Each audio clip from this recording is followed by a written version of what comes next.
Hi students, how are you? Hope you and your family members are fine.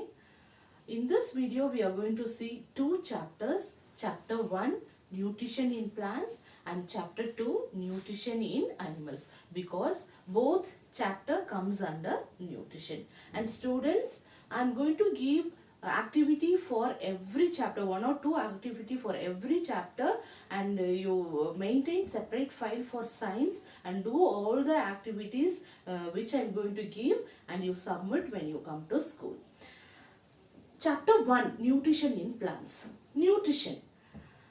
Nutrition is a process of obtaining energy from the food through nutrients. What are nutrients? Nutrients are the substances which provide nourishment or nutrition which is essential for growth and maintaining life. Mode of nutrition. There are three modes of nutrition: autotrophic nutrition, heterotrophic nutrition and saprotrophic nutrition. First one is autotrophic nutrition. Auto means own. Preparing their own food is called autotrophic nutrition. Example, plants. Plants prepare their own food by the process called photosynthesis. Second one is heterotrophic nutrition. Some plants also comes under heterotrophic nutrition because they lack chlorophyll. So they want to depend upon other plants. Third one is saprotrophic nutrition, depends upon dead and decaying matter. Now we'll see autotrophic nutrition in detail. Autotrophic nutrition, autotrophs. Plants are called autotrophs because they undergo photosynthesis to prepare their own food. Photosynthesis, photo means light, synthesis means prepare by combining. So we can define photosynthesis as preparation of food in the presence of sunlight by combining carbon dioxide, chlorophyll and water.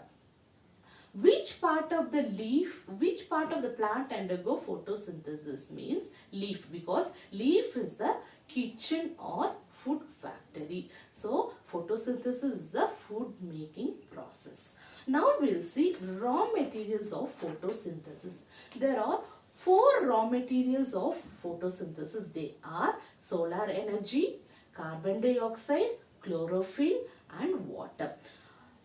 Now we'll see sources of raw materials, from where it is getting their raw materials. First one is solar energy. It is getting from sunlight.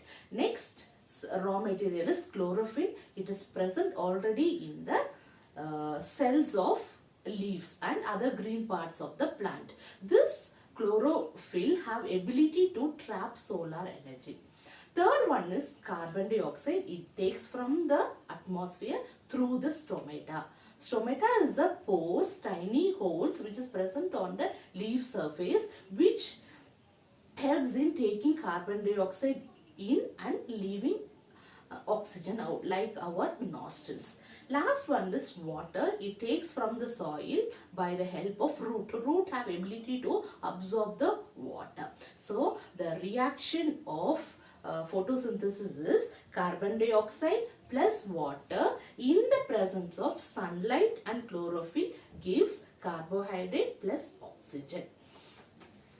Next, significance of photosynthesis. There are two main importance of photosynthesis. One is it gives us food. Second one, it gives us oxygen. So without photosynthesis, life is impossible on the earth, because both food and this oxygen is very essential for the survival of life.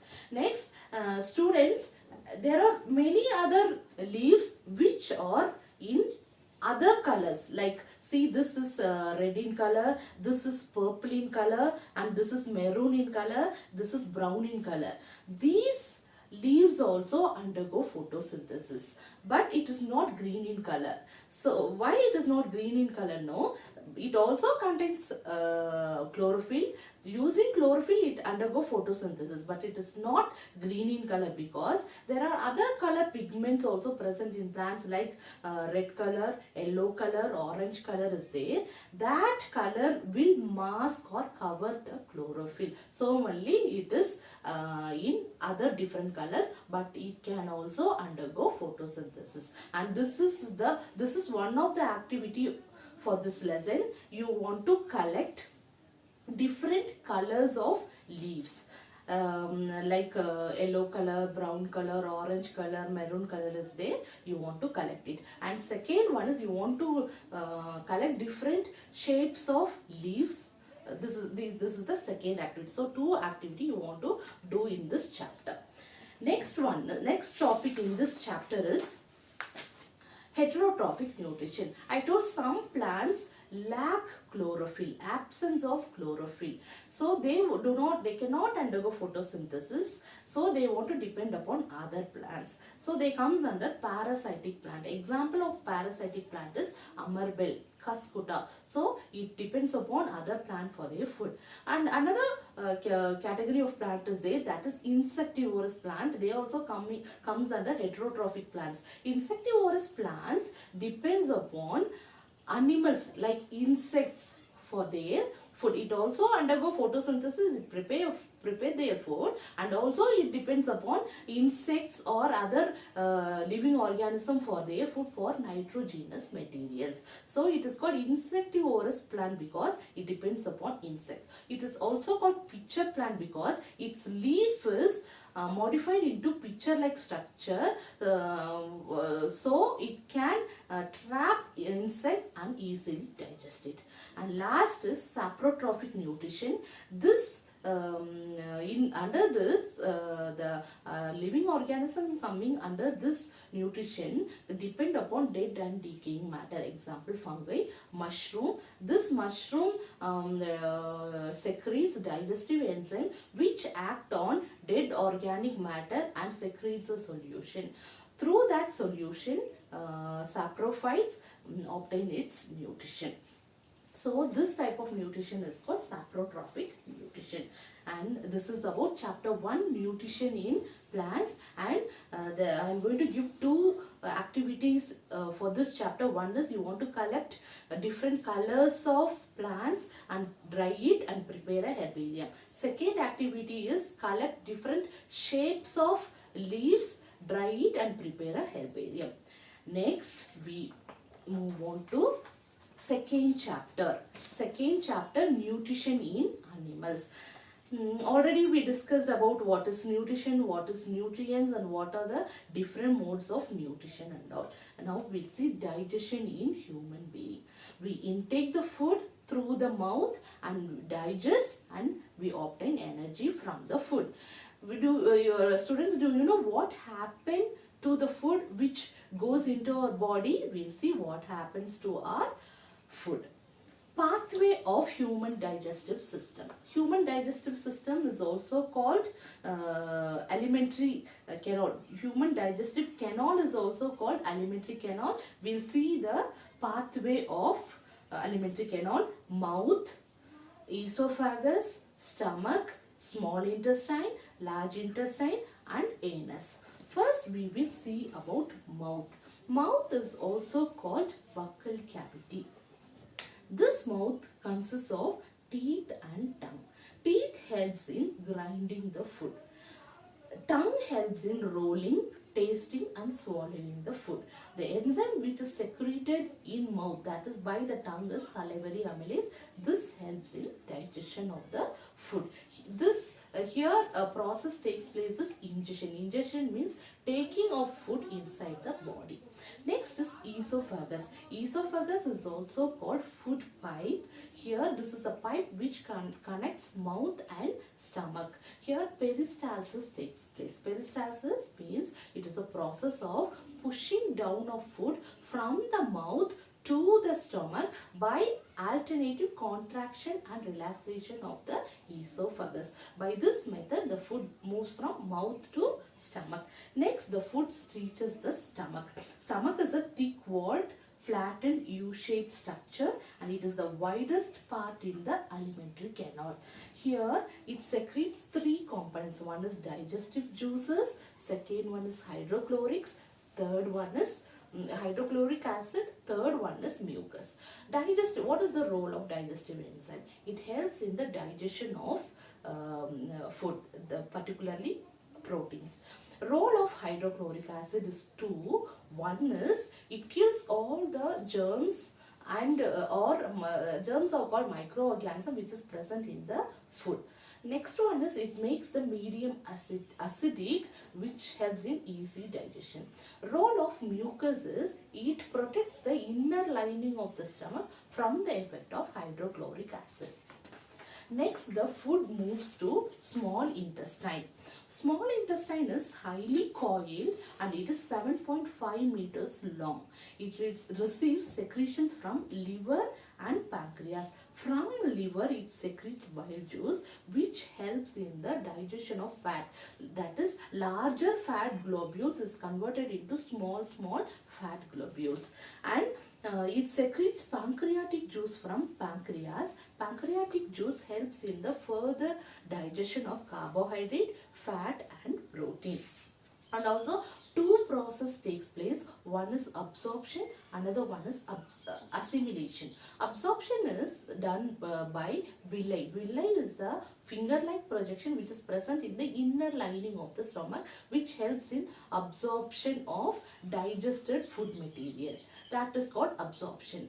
This digested material by the villi is transported to each and every cell in the body is called assimilation. So two main process takes place in small intestine. One is absorption, another one is assimilation. Here glucose breaks inside the cell. After assimilation, inside the cell, glucose is break down into carbon dioxide, water and energy with the help of oxygen. For this process only we are intaking oxygen. Why no? This energy what we need is locked in the glucose or the digested starch material, that is unlocked by oxygen. Next is large intestine. Largest intestine is the wider and shorter than small intestine, and it is 1.5 meter in length. Here undigested and unabsorbed food enters into the large intestine, and function of large intestine is it absorbs water from undigested food, because water is essential, so it will absorb water from the undigested food. Next one is anus. The remaining waste is called fecal matter. That fecal matter is removed or expelled out of the body through the opening called anus. So this is about the human digestive system. And water we intake food through the mouth, and digestion takes place, and in small intestine digestion gets completed and it is converted into glucose that is absorbed by the cell. In the cell, glucose is converted into energy. Large intestine collects undigested and unabsorbed food, and also it absorbs water from that, and it sends the fecal matter out of the body through the anus. Next topic is digestion in grass-eating animals. Grass-eating animals are called ruminants, because digestion of ruminants are called rumination, because the grass-eating animals mostly depends upon grass, which cell is made up of cellulose. It is not easy to digest. So it needs some bacteria to digest cellulose. That type of bacteria is called ruminococcal bacteria, present in the bag-like structure called cecum. That cecum is present in between small intestine and large intestine. Cecum is present only in ruminants, that is grass-eating animals. It can easily digest the grass. So it quickly take up the grass and swallow slowly. Half it digests, and some undigested, partially digested grass is called cud. It take the cud to the mouth, and again it chew, and slowly digestion process takes place because cellulose is a material or substance which is very hard to digest, so slow digestion takes place. That is by the rumen, which is a part in the stomach, and also cecum, which is a bag-like structure which is present in between small intestine and large intestine. So ruminants or grass-eating animals have a specialized part called rumen and cecum, which is helpful in the digestion of cellulose. Last topic in this chapter is digestion in amoeba. Amoeba consists of a false feet. It is of irregular shape. Amoeba have no definite shape. It is irregular shape, and it have false feet called pseudopodia. It helps in locomotion or moving from one place to another place. When amoeba find its food, it moves towards the food. This process is called chemotaxis. It moves towards the food by chemical signal, and it covers the food using pseudopodia, and it engulfs the food inside the body. Now the food is taken by the food vacuole, and the food is digested by secreting digestive enzymes, and it obtains nutrition, and then the waste material is expelled out of the body of amoeba by the vacuole. So this is about second chapter, nutrition in animals. And the activity for this chapter is draw and label human digestive system. Students, so totally I have given 3 activities. 2 activity for first chapter, that is nutrition in plants, and 1 activity for second chapter, that is nutrition in animals. Nutrition and animal activity is you want to draw neatly the diagram of human digestive system, and you want to label the parts, and please maintain file for science, and do all the activities and submit when you come to